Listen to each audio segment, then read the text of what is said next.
The 7 things I hate about the SoundBrenner Pulse. Number 1, it's hard to turn on or off. So, let's turn it off.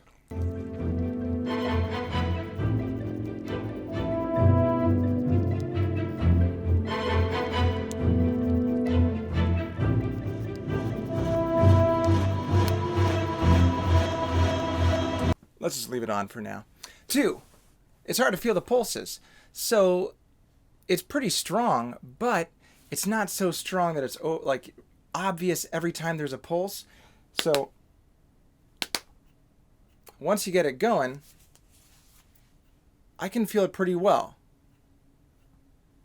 But if you're using your arms like this, or like drumming, it gets a lot harder to feel the pulses. So suddenly once you're moving your arms, I can barely feel it at this point.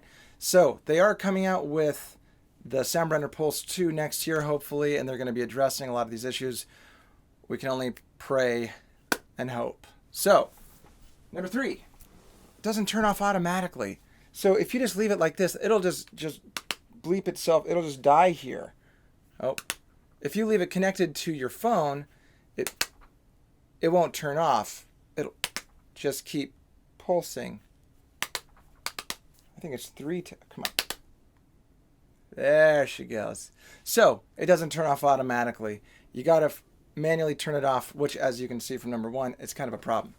Number 4, and this is a big one for me, there's no VST for Windows. So if you haven't drank the Apple Kool-Aid and you're using an awesome Windows machine at half the price of a MacBook, you're going to be very disappointed if you're trying to use this with your DAW. So I had wanted to use this for live looping situations or for playing along, when I'm recording things, if I'm doing loops, and I don't want to hear a click because it drives you crazy, but you can't do that.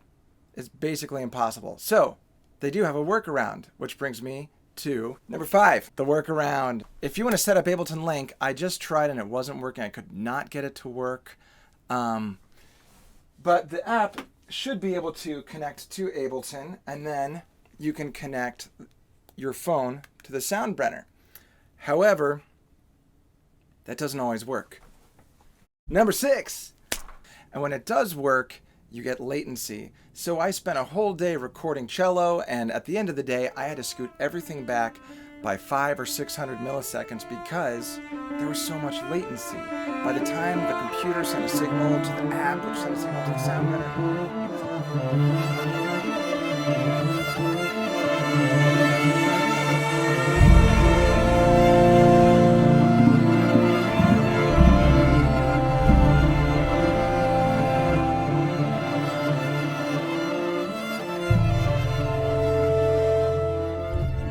So, it's totally unusable for a live situation, especially if you're trying to sync up with a computer. However, if you're just syncing up with other SoundBrenners, or if you're syncing up, and you're not needing a computer, it could be fine for that. Number 7, if you don't have a phone, you can't really use this very well because it has no interface. It really needs a button or 2.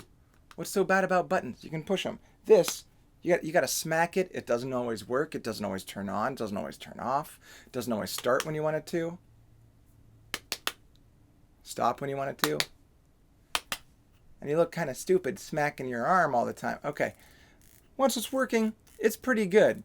If they can fix all these things in the next release, I think I'll be a happy camper, and I'll be happy to make an updated video saying how happy I am, especially if they make a VST for Windows, not just Mac. So, only time will tell. In the meantime, for $100, I just don't think it's worth it. Why don't you just get a regular metronome that you can just listen to? It's kind of cool. The concept is great, and I was super excited about it when this thing first came out.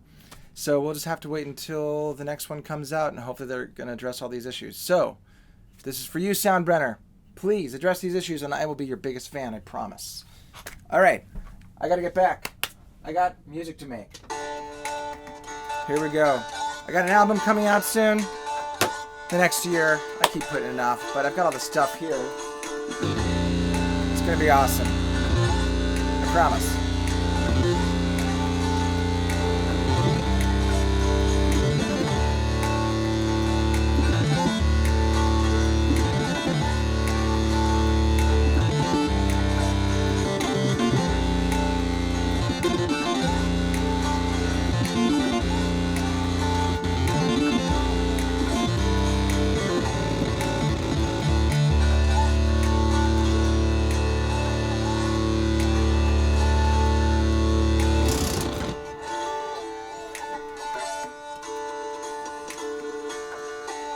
subscribe, check out my music. Peace.